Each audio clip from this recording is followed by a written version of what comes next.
ya tadi makanannya juga dijaga gitu ya. Dijaga makanan yang sehat. Saya nggak bilang gorengan nggak sehat, nanti saya dimarahin ya atau demo ya. Tapi makanan yang sehat ya. Atau misalnya yang memiliki diabetes ya, kan kadang-kadang gulanya tuh turun naik. Nah itu betul-betul harus konsultasi nih kepada dokter yang merawatnya. Kalau makanan berbuka yang mungkin jadi rekomendasi dokter sendiri apa yang bisa berpengaruh positif untuk tubuh? Kalau saya sih ya. Assalamualaikum warahmatullahi wabarakatuh. Pemirsa Suara NU dimanapun Anda berada, mudah-mudahan semuanya dalam keadaan sehat walafiat. Marhaban ya Ramadan. Kita sudah memasuki bulan suci Ramadan. Mudah-mudahan di bulan yang penuh berkah ini semuanya terus mendapatkan perlindungan, kesehatan dan keselamatan. Dan tentu kita berdoa agar kita bertemu sampai di Idul Fitri. Nah, di sesi kali ini Suara NU sudah kedatangan tamu yang spesial. Karena beliau ini ahli di bidang kesehatan. Kita akan mencari tahu, kita akan mengupas bagaimana persiapan kita dalam menyambut bulan suci Ramadan agar tetap bugar, fit dan tentu tidak punya masalah di dalam kesehatan. Assalamualaikum Mbak Dr. Citra. Waalaikumsalam warahmatullahi wabarakatuh. Bagaimana kabarnya Mbak di bulan yang penuh suci ini? Alhamdulillah baik, semoga lancar ya. Amin. Ibadah-ibadahnya. Ya tapi tentu Mbak puasa kan hari ini? Puasa. Mbak, kita baru menjalani puasa di awal-awal pekan bulan Ramadan ini. Bagaimana Mbak agar kita tetap sehat, tetap bugar, tetap fit menjalani hari-hari di bulan suci Ramadan ini, apa yang perlu kita persiapkan? Ini bulan Ramadan memang ini ya, kita tunggu-tunggu gitu ya. Kemudian kita tunggu-tunggu setiap tahun, terus kita bahagia gitu ya kalau misalnya memasuki bulan Ramadan gitu, meskipun diwajibkan untuk berpuasa. Nah memang kalau misalnya kita ngomongin puasa ya, apalagi puasanya kan terus-menerus nih, beda sama puasa sunnah ya. Hari ini puasa, besok enggak, misalnya ya besok lagi puasa, dia kan terus ya. Memang kadang-kadang membuat seseorang kesehatannya terganggu gitu, karena mungkin tidurnya lebih singkat nih selama berhari-hari ya, apalagi sampai 1 bulan. Itu jadi kalau dibilang apa ya, sedangkan tidur siangnya mungkin tidak sempat karena bekerja atau mengurus rumah tangga, mengurus anak dan sebagainya. Jadi kalau misalnya ditanya apa tipsnya, jadi mungkin jangan lupa untuk minum ya, tetap terhidrasi pada saat jamnya berbuka tentunya ya.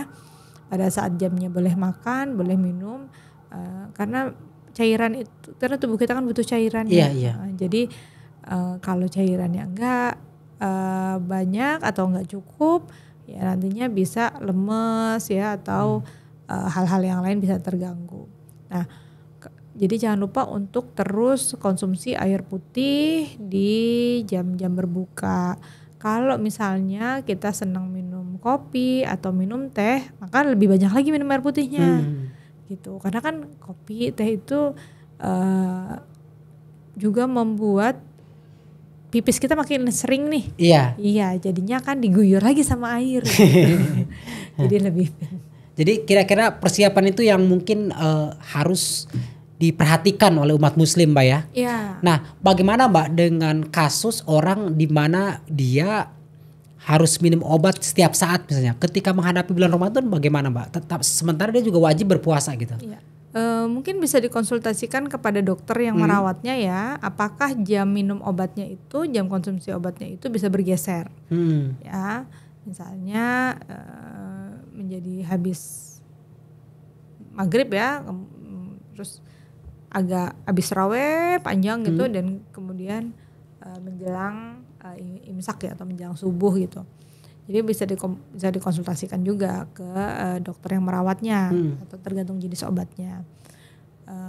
Kalau misalnya ternyata kondisinya tidak memungkinkan untuk itu ya, mungkin ada ruksoh ya, jadi tidak atau diberikan keringanan gitu Iya. untuk tidak berpuasa. Uzur Mbak ya. Iya udah uzur ya. Nah atau misalnya yang memiliki diabetes ya kan kadang-kadang gulanya tuh Nah, turun naik Mbak. turun naik. Nah itu betul-betul harus konsultasi nih kepada dokter yang merawatnya gitu. Karena ada beberapa yang strict misalnya untuk gula darah sekian meskipun puasa tinggal 1 jam lagi atau tinggal setengah jam lagi tetap harus berbuka gitu. Jadi benar-benar harus komunikasi dengan dokter yang merawatnya. Oke. Ada lagi yang lain Mbak, soal olahraga di bulan Ramadan. Apakah itu tetap menambah fit atau justru menambah lemas? Oh menambah fit dong. Menambah fit ya, olahraga tetap itu ya. Karena kan emang olahraga tujuannya untuk kebugaran ya. Gitu. Cuman sekali lagi disesuaikan dengan kemampuan ini seseorang. Jadi kalau misalnya biasanya juga jalan kaki ya udah jalan kaki, nggak usah lari atau dan kalau kita tahu bahwa olahraga ini bikin kita cepat haus ya, berkeringat banyak, ya mungkin waktunya kita pindahkan nih ya ke nggak siang misalnya kita pindahkan ke jam-jam mau berbuka ya sehingga pada saat kita sudah berkeringat udah kehilangan cairan yang banyak gitu dari olahraga, nah kita bisa langsung ditutup tuh sama air gitu sama cairan. Kalau makanan berbuka yang mungkin jadi rekomendasi dokter sendiri apa yang bisa berpengaruh positif untuk tubuh? Kalau saya sih ya menganjurkannya memang tidak langsung yang manis-manis atau yang langsung yang berat sekali begitu berbuka. Jadi mungkin berbuka puasa ya selain air juga buah. Ya, karena buah itu kan cairannya juga banyak ya, mengandung air yang banyak, gulanya tidak terlalu tinggi ya. Terus pelan-pelan ya dimakan pelan-pelan, baru habis itu makan lauk ya misalnya ikan, ayam, apa gitu. Jadi setelah berbuka gitu sih. Jadi nggak langsung bruk gitu. Kalau itu kan nanti cepet kenyang, biasanya cepet lapar lagi ya. Tapi kalau untuk tubuh sendiri negatif atau positif Pak ininya Mbak, dampaknya nanti? Insya Allah sih positif ya. Positif ya. Salah satu kebiasaan masyarakat kita warga NU ya terutama misalnya ketika buka itu harus ada gorengan, kolak, terus apalagi kadang-kadang ketan ya tapi nggak terlalu banyak. Ya itu gorengan kolak itu menjadi kayak gorengan, menu wajib kolak, gitu. Lontong Nah ya itu Mbak. Nah Mbak dokter bisa gimana melihat itu? Iya gimana ya, itu kan memang sudah dari dulu ya seperti itu ya, seperti turut temurun. Cuman memang mungkin kayak lontong sama gorengannya boleh nggak malam aja, atau misalnya habis sholat maghrib deh. Karena kan seringnya orang tuh baru tek buka ya langsung tuh semua makanan ada. Habis itu sholat maghrib kayak kalap ya, kayak balas dendam gitu ya. Jadi nanti udah kenyang duluan nih, sholat maghribnya nanti entar-entaran gitu kan, maksudnya karena udah perutnya udah payah banget gitu. Ya kira-kira seperti itu. Jadi memang lebih baik dari yang ringan dulu ya, misalnya kurma ya atau tadi ya buah-buahan gitu. Kemudian baru konsumsi yang berat tadi. Oke Mbak, selain soal makanan, kemudian olahraga dan tadi itu minum air putih, apalagi Mbak yang mungkin bisa membantu tubuh kita agar tetap fit selama menjalani ibadah bulan suci Ramadan? Sebenarnya kan kita belajar puasa sejak kecil ya, sejak kecil udah belajar puasa gitu. Kalau mungkin dulu waktu kecil puasa terus buka tahajud taraweh ya, tadarusan gitu. Nah kemudian waktu itu kan nggak ada tuntutan lain-lain ya kecuali sekolah, terus udah gitu di sekolah juga bisa istirahat waktu kecil ya.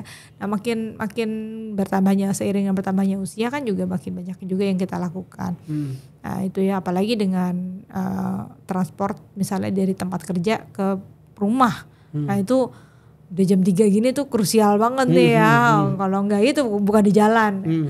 Nah itu jadi membuat tubuh menjadi kadang-kadang nggak fit gitu karena baru nyampe buka terus nggak lama tidur besoknya udah cepet banget gitu waktu berlalu ya, besok lagi gitu. Nah jadi kalau misalnya itu memang kita mengatur Jadi karena gini, karena kita udah belajarnya dari kecil, biasanya semua orang udah punya siasatnya masing-masing nih, sudah punya tipsnya masing-masing gimana sih mengatur waktunya gitu. Termasuk juga mengatur waktu tidurnya gitu. Apakah bisa di kantor atau di tempat kerjanya tuh tidur nih pada saat jam siang, kan jam siang nggak dipakai buat makan ya, jam istirahat, jadi mungkin bisa dipakai buat tidur-tidur ya, tidur-tidur sebentar gitu. Kadang-kadang biasa tidur sebentar itu konsentrasi ada lagi ya. Gitu sih. Terus ya tadi makanannya juga dijaga gitu ya, dijaga makanan yang sehat. Saya nggak bilang gorengan nggak sehat, nanti saya dimarahin ya, ya. Tapi makanan yang sehat ya. Oke lah ada makanan kita yang kurang sehat, tapi jangan dominan gitu ya. Dominan. Terus kalau itu kan bukan artinya misalnya buka puasa jam 6, kemudian kita sahur mulai imsaknya atau mulai subuhnya jam 4. Kan bukan artinya dari jam 6 sampai jam 4, jam 18 ya, sampai jam 4 pagi kan kita makan terus. Tapi juga dijaga, misalnya kalau udah di atas jam 9 kita udah gak makan lagi nih gitu ya. Jadi kan badan kita tuh nggak capek terus kerjanya. Namanya puasa kan sebenarnya mengistirahatkan organ-organ tubuh juga ya gitu. Jadi ayolah kita membuat organ tubuh kita nyaman kan. Kalau ada doa yang jangan menzolimi diri sendiri ya, termasuk menzolimi bagian-bagian kita ya di tubuh kita gitu. Gitu sih. Oke Mbak, kalau anggapan bahwa puasa itu menyehatkan, setuju nggak Mbak? Iya setuju ya. Karena tadi kan organ kita beristirahat ya. Jadi ya kayak mesin kan dipakai terus, tapi ada kalanya dia dipakainya jarang-jarang gitu ya. Jadi menyehatkan lah. Menyehatkan. Kalau misalnya memang gini ya, Ramadan itu yang bikin capek tuh kadang-kadang acara di luarnya. Ya, buka puasa sini, buka puasa situ, terus nanti ada pembagian sembako sini, situ ya. Terus di penghujungnya apa? Memudik. Makin capek lagi. Ya. Jadi kalau memang banyak undangan buka puasa, kita juga bisa ngelihat apakah memang tubuh kita fit untuk menjalankan semua kan. Yang bisa ngukur diri kita kan diri kita sendiri ya gitu. Jadi kadang-kadang gitu, semua saking pengen kan gitu ya, kita nggak pernah ketemu sama teman-teman misalnya tingkat SMP, pokoknya pas bulan puasa tuh kayak semua teman-teman tuh ada gitu ya, bukber sama si kelompok itulah yang sebelumnya mungkin setahun kita nggak berinteraksi ya. Ada yang nggak bukber pas zaman COVID Mbak? Iya, pas zaman itu aja kan, apalagi sekarang ya sudah tidak COVID, pandemi lagi ya, jadi ya itu makanya bagaimana tubuh kita juga tetap sehat, bisa. Apakah harus dihadiri semua gitu ya? Saya nggak juga melarang jangan datang ya gitu, enggak. Tapi tubuh kita sendiri yang ngerem ya. Kalau misalnya emang perlu direm ya direm gitu. Oke, Mbak Dokter Citra, terima kasih atas penjelasannya. Demikian pemirsa Suara NU, penjelasan dari Dokter Citra. Mudah-mudahan apa yang disampaikan bermanfaat untuk kita semua, terutama umat Muslim yang sedang melaksanakan puasa di bulan suci Ramadan. Dan tentu kita doakan mudah-mudahan Dokter Citra sendiri terus mendapatkan kesehatan dan paling penting sukses terus di karirnya. Demikian, wallahul muwaffiq ila aqwamit thoriq. Wassalamualaikum warahmatullahi wabarakatuh.